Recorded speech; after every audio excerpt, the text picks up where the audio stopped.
ఒకసారి నిశ్శబ్దంగా మెరిసే రాత్రి చంద్రకాంతిలో బంగారు లంకా నగరం వెలుగులు విరజిమ్ముతోంది.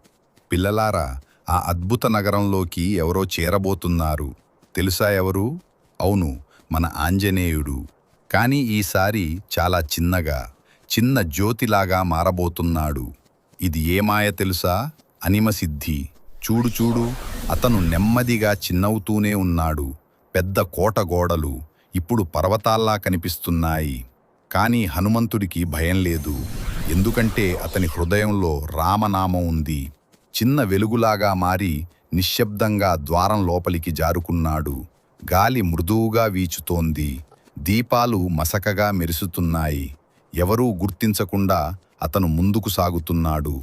పిల్లలారా, ఇక్కడే కథ మరింత ఆసక్తికరంగా మారుతుంది.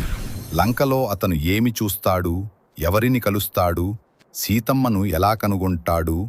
ఈ మాయమయమైన ప్రయాణం ఇంకా కొనసాగుతుంది.